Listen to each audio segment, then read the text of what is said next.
Exodus chapter 20. And what we started a couple weeks ago was looking at the Ten Commandments, but a little bit different look at the Ten Commandments and maybe how we think of them. As I mentioned before, sometimes we look at the Ten Commandments as something that is unattainable or undoable, and then we go a step further and say, okay, that's a reminder for us that we can't keep it, which is why we need a Savior. And those things aren't wrong, and they are right.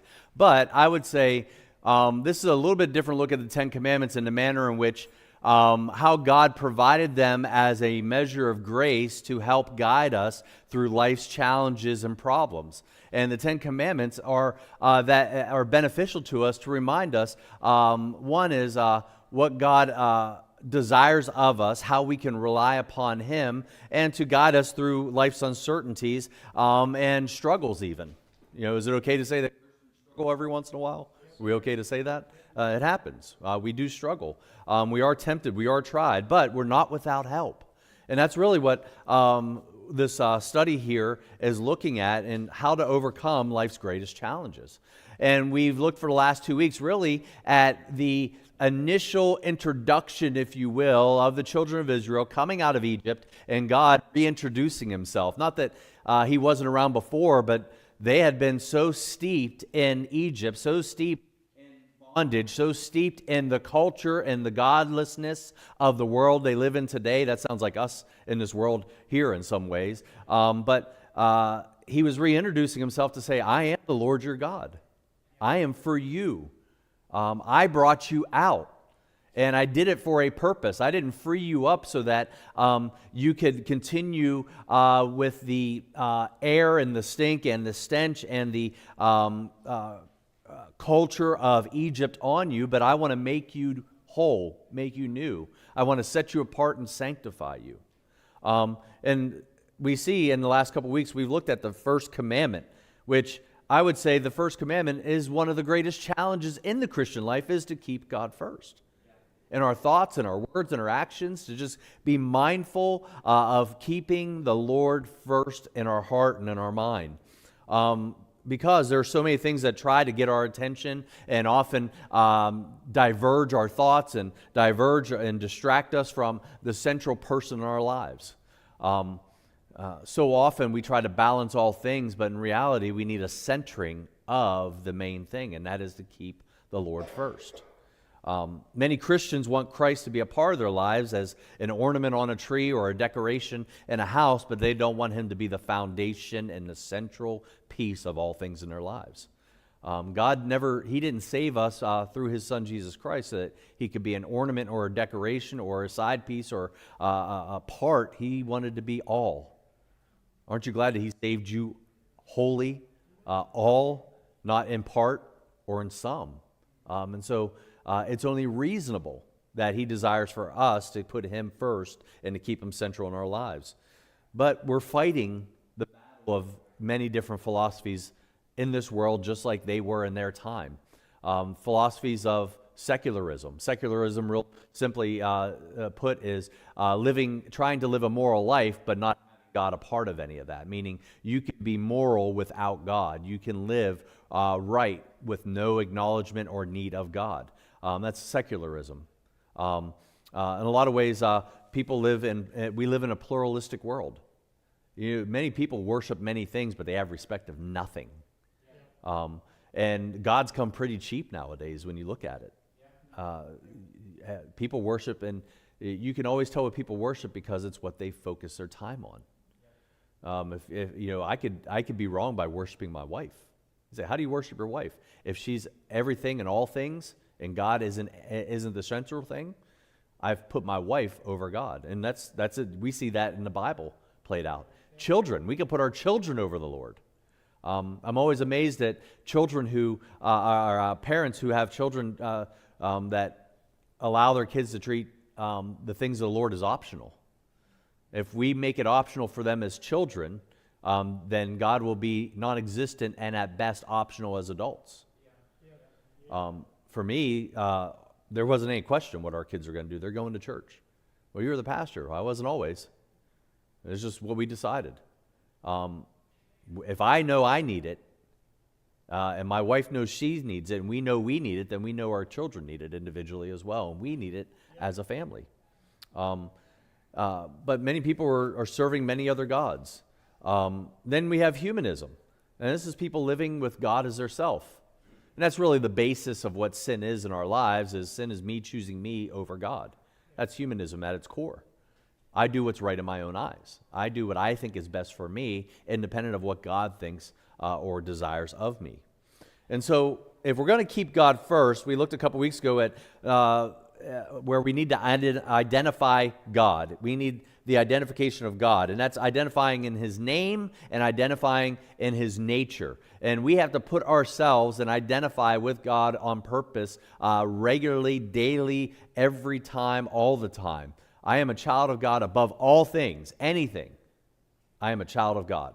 There's nothing that would define me first or foremost before being a child of God. Everything else after that is icing on the cake. I have no need of anything in my life if I have a child of God as first in my life. My wife is icing on the cake. My children are icing on the cake. The ministry is icing on the cake. But I need to be a child of God first. And I need to identify not just a name, but with His nature. And then we looked at the intervention of God and how God wants to intervene. And He desires to intervene by delivering us. He looks to intervene by His grace in doing that. And so I'll reread Exodus chapter 20 and verse 1 to get us to where we're going to go. And we'll look at a few verses here this morning. But Exodus chapter 20 and verse 1, that was all by way of review to get where we're going today. Exodus chapter 20 and verse 1, and God spake all these words, saying, I am the Lord thy God, which have brought thee out of the land of Egypt, out of the house of bondage. Thou shalt have no other gods before me. Thou shalt not make unto thee any graven image or any likeness of anything that is in heaven above, or that is in the earth beneath, or that is in the water under the earth. When I was in the military, I had traveled a number of different places, and one of the coolest places I ever got to go to was the Azores. You say, what is the Azores? Just some little nondescript island on our way to Saudi Arabia, and I used to work on airplanes, and sometimes we went what was called an advon team, basically as an advanced team to go before the rest of the main people go, and we would follow the fighter jets in a big plane so that if something happened or broke down, we would be there for it. And we would just so happen to break down in some pretty cool places. Break down. The Azores was one, a little island, about 30 miles in circumference, tiny and just beautiful. We broke down in Spain, pretty nice place to break down in. Got stuck for about 8 days. The Azores was different though. We got stuck there for 9 days, Every day we had to check out of the hotel, and then something would just magically happen to the airplanes, and we'd have to go check back in and stay and all that kind of stuff. And that really made it nice before you went for 3 months into Saudi Arabia, where it's nothing but desert and sadness and all that kind of stuff. But and then on the way back, we would get stuck again. And so, but in the Azores, I remember I was lost at the time. I didn't know the Lord, and it was a very religious island, a very Catholic island. And I remember I was so excited because I was bringing back gifts from my mom. I wasn't married at the time. I was probably 19, maybe 20 at the most. And they had little statues of Jesus, little statues of Mary, all these different things made out of local woods and wares of the place, handmade and all that. And I gave it to her, and she loved it. They're still up in my house now, unfortunately, but so wonderful. But when I got saved, I looked at those much differently than when I was lost. And anytime I see Greek Orthodox, Catholic, a lot of those in that kind of church, you see many different idols and statues and things being stood up that people worship, pray to, patron saints, all these different things. And that's the conventional type of idols. But I would say the ones that are more conventional than anything that we don't think of, unconventionally in some ways, the most conventional idols now are much different than that. Yeah. The very conventional idols of the day is television, internet, phones, pickleball courts on Sundays, the gym, It could be your job. Your career can be your God. That's something you can worship over God. There's many things now, and so many things. In fact, it's hard to know when you have your heart set on something else until God gets a hold of your heart about it. If anything takes you away from God, be sure that you can consider that at a minimum a threat to your relationship with the Lord. You can make your car your idol. Working on it. I know guys that they'll be out there every week, I don't care, rain or shine, December or summer, in June, they'll be out there waxing, polishing, cleaning that car. Same thing with their house. I'm all for home maintenance, but your house can own you more than you can ever own a house sometimes. There's a lot of things that will vie for our attention.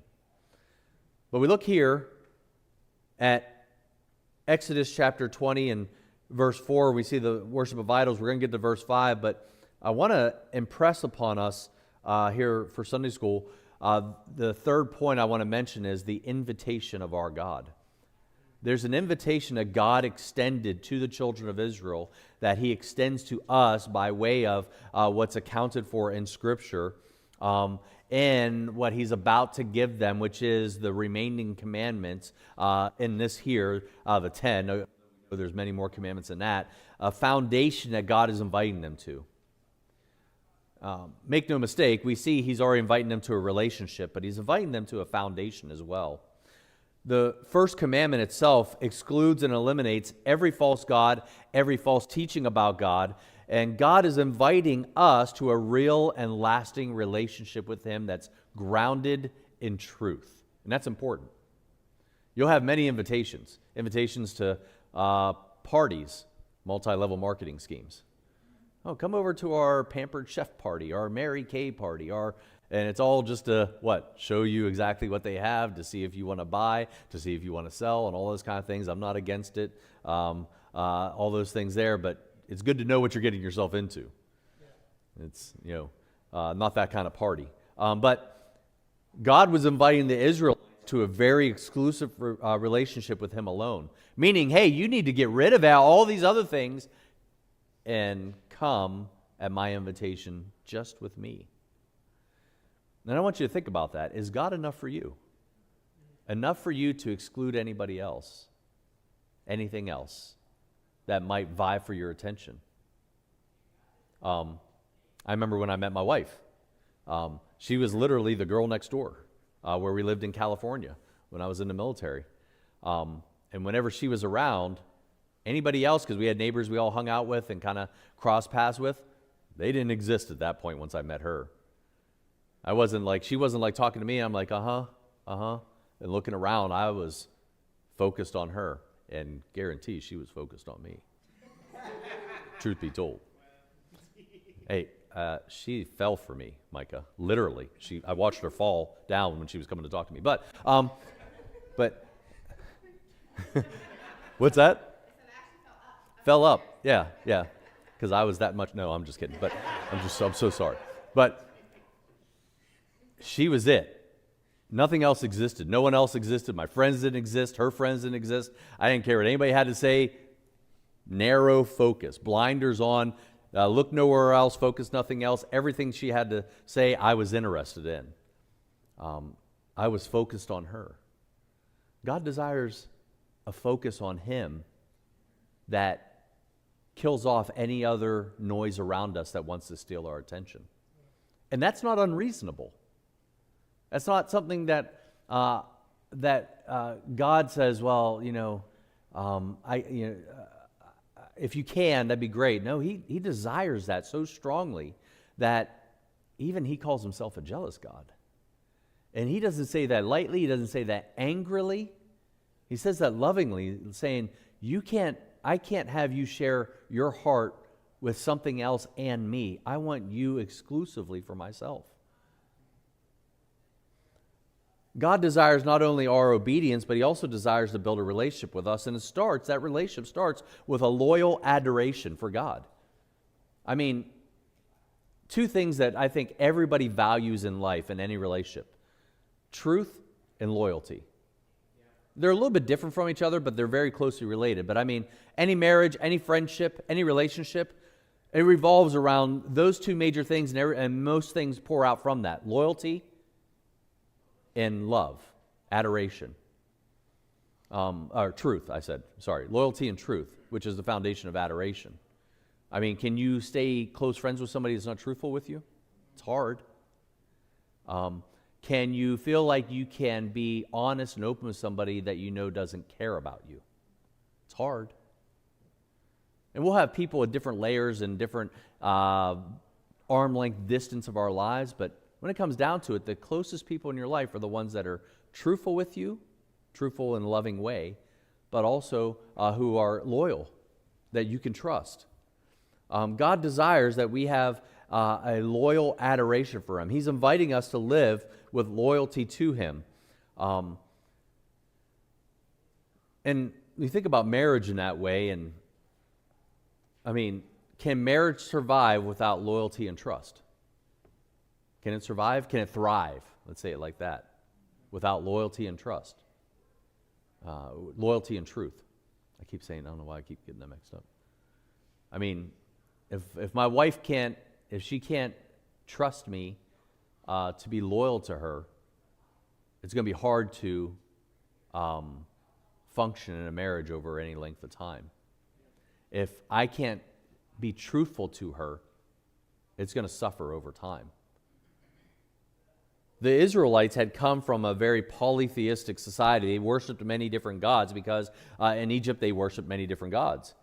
And God's first commandment eliminated any god beside Himself. He's saying, hey, I know what was happening in Egypt, but this isn't Egypt. I brought you out of it. Therefore, if I brought you out of that, we need to change how you operate from this point forward, how you live from this point forward.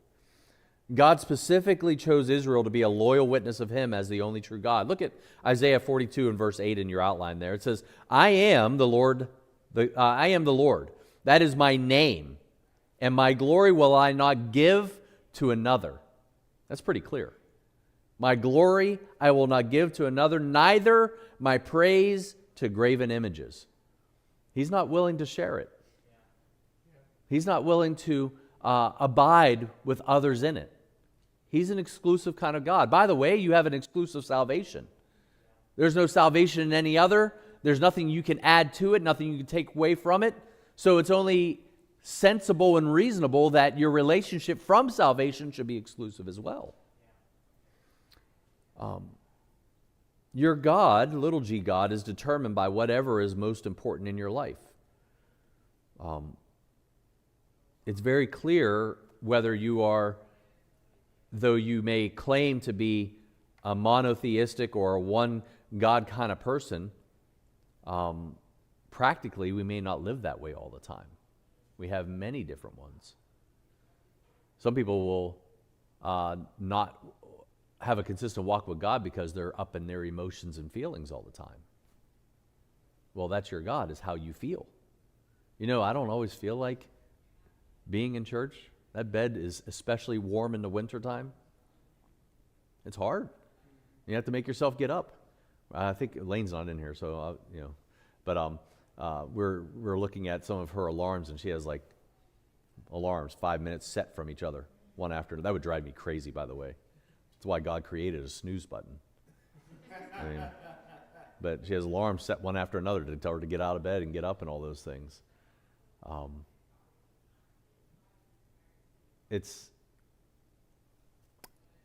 Well, I'll move on here. I want to get to where I want to go.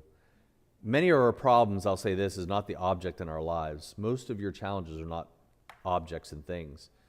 It's really the placement of where those objects are in your heart. The objects and the things in your life usually and many times aren't always sinful. It's where you put them at. It's how you place them.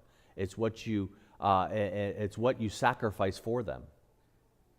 And I'm not saying the balance is easy. Balance is actually very difficult. But you cannot lift things up higher than the Lord and say that your relationship with God is good. He has to come first. And I guarantee everything else will fall into place when He is central to your life. But also in loyal adoration, we have loving affection. Now look at Exodus chapter 20 and verse 5 with me, please. Exodus chapter 20 and verse 5. Thou shalt not bow down thyself to them, talking about those false idols. God's saying, hey, not only should you not have them, but I'm going to tell you what you should not be doing with them. Don't bow down thyself to them, nor serve them. For I, the Lord thy God, am a jealous God, visiting the iniquity of the fathers upon the children unto the third and fourth generation of them that hate me. In order to develop a loving affection for God, we have to turn our backs on anything that will take our attention away from God. We have to. There's no other way. There's no balance. There's no hoping to, I can maintain and manage these things in my life. When you say those things, you're lying to yourself. You're trying to convince yourself. You're trying to make a deal with yourself. And I've realized this in my life, no matter what, when I start making deals with myself on anything, well, I'm just going to have one piece of cake. I have one cookie. I'm just going to have one. I start breaking the deal in whole. Why? Because my flesh is strong and I'm weak. I mean, that cookie hits your mouth and it's good. All of a sudden, I don't care if I got nut allergies. I don't care if I got dairy allergies. I don't care about gluten. I don't care about anything else. I want what I want. And I'll deal with the consequences later, right? Anybody ever said that about food? Yep. Blood sugar, all this other fun stuff in life. We make deals with ourselves. And sure enough, the bill comes due and we have to deal with the consequences that come with that. And that's such a small, sometimes in some ways, maybe not, insignificant thing, but we make greater deals with ourselves over much more important things that actually hurt us in greater ways. We have to stop making deals with ourselves. There's a determination in our life we have to have that I will not let anything come before God. Some people say that they love and they worship God. I've had people tell me, well, I love the Lord. Well, where do you go to church? Well, I don't really. Or, what's God shown you in His Word? Well, I don't really look at. What ministries involved? Well, I don't believe in organized religion, which means I believe in disorganized religion, I guess. I don't know. And there's so many different things that will say these things, but we don't live anywhere near them. People haven't been to church in months. They don't read their Bible. They don't spend any time in prayer. They don't desire or vie to do the Lord's work in any way. They spend their time and their money on their own pursuits. They rob God in tithes and offerings. And how do we say we love the Lord if we do any of those things? We have a couple minutes here. I want you to think about this. Write this down. We're not going to share it, but I want you to write down for your own edification and maybe something to think about the Lord. I want you to think about 5 specific things. I want you to think of the 5 most important people, activities, or possessions in your life. The 5 most important people, activities, or possessions in your life. I want you to write them down. Maybe you can rank them if you want. You can, whatever it is. My kids asked me which one's my favorite. I said that list goes up and down like the college football and NCAA basketball polling. It just changes. Some weeks they're winning, some weeks they're losing. Sometimes they're out of the rankings. Who knows? I'm joking. The kids are not laughing. Okay. Some days none of them are my favorite. But I want you to think about the 5 most important people, activities, or possessions. Nobody's going to see it. You don't need to share it.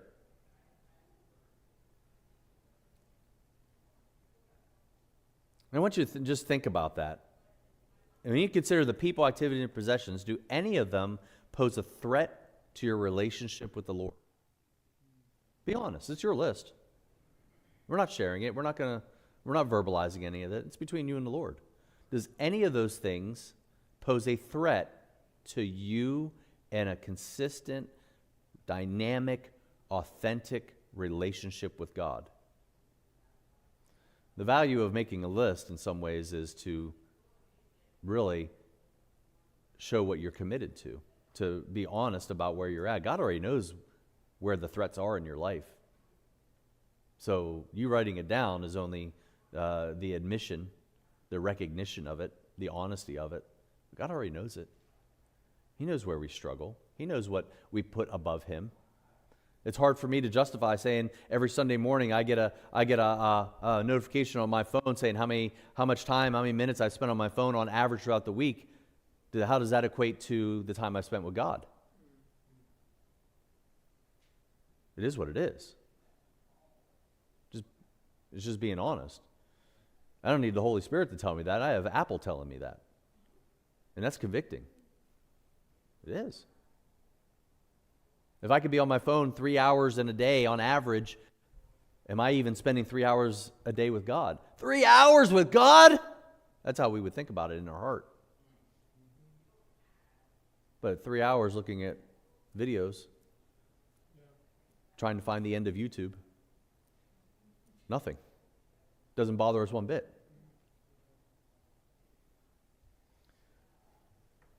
He desires that we turn from all other affections to put us in a position to love him supremely. John chapter 15 and verse 12 says this is my commandment, that ye love one another as I have loved you. What he's saying here is that when we develop a loving affection for God, we then love what he loves, and then we have a desire to love other people like he loves them too. It's hard to say I love people if I don't even love God, because the love for people comes from the love for God. Go to Deuteronomy chapter 7, please, and we'll be done. And just think about this. Turning away from all things that compete with God being first in our life requires that we trust only in him. And I'll even say it more bluntly, a divided trust that you have reveals a mistrust that you have. A divided trust that you have reveals a mistrust that you have. So the question is, do you trust God? Or is your trust divided? And if it's divided, are you mistrusting him? Even if on accident. We need to end happy. This is getting a little bit serious, but I'll say this. I think us keeping him first, he's pretty serious about that. Deuteronomy chapter 7, look at verse 7, please. This is hard reading because it hits home sometimes. The Lord did not set his love upon you, nor choose you, because ye were more in number than any people, for ye were the fewest of all people. Many are called, but few are chosen. Think about that.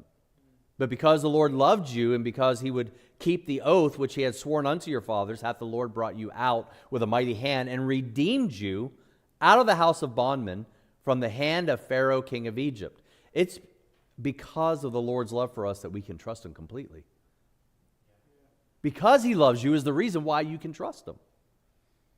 And so if you have a feeling of mistrust with God or a distrust of God, do you feel like he loves you?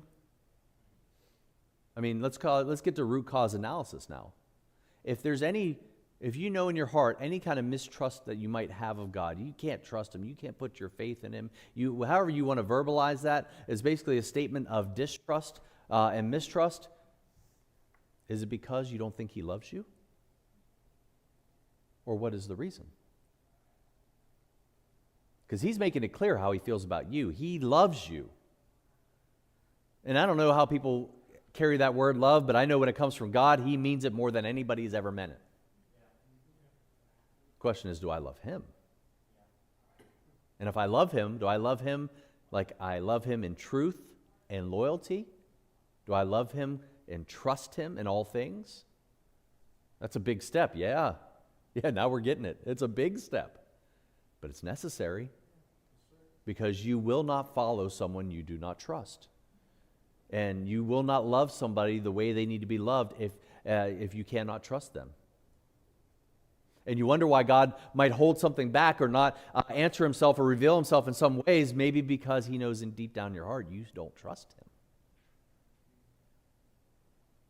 And because you don't trust him, you can't love him. You can't give all yourself to him.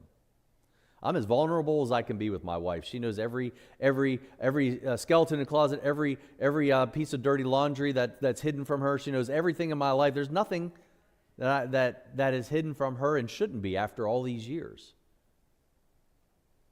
She knows me when I'm at my worst. She's seen me at my best. She's seen me everywhere in between. But I trust her, and I love her.